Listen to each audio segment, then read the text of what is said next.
Welcome to quick foods. இன்றைக்கி நம்ம carrot கொழுக்கட்டை எப்படி பண்ணுறதுன்னு பார்க்கலாம். ஒரு பவுலில் 1 கப் அரிசி மாவு, கொஞ்சம் சால்ட்டு போட்டு கலந்து வச்சுருங்க. ஒரு கேரட்டை பொடியாக நறுக்கி மிக்ஸி ஜாரில் போட்டு கொஞ்சமாக தண்ணி ஊற்றி நல்லா அரைச்சி வச்சுக்கோங்க. இப்போது அரைச்ச கேரட்டை அரிசி மாவில் நல்லா கலந்து சப்பாத்திக்கு மாவு பிசைகிற மாதிரி நல்லா பிசைஞ்சு சின்ன சின்ன உருண்டையாக பிடிச்சி வச்சுக்கோங்க.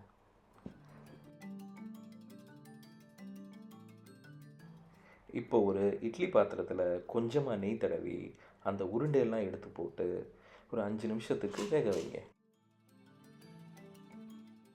ஒரு பேனில் எண்ணெய், கடுகு, சீரகம், காஞ்ச மிளகா, உளுந்தம்பருப்பு இதெல்லாம் போட்டு நல்லா வறுத்துருங்க.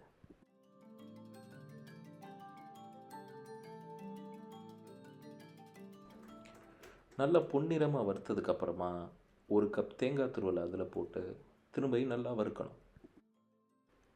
இதில் கொஞ்சம் பெருங்காயத்தூள் போட்டு கலந்துருங்க. வேக வச்ச கொழுக்கட்டையை இதில் சேர்த்து 2 நிமிஷம் நல்லா கலந்து விட்டுருங்க.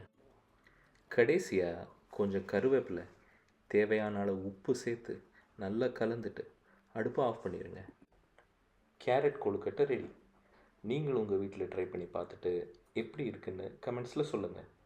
தேங்க்ஸ் ஃபார் வாட்சிங்.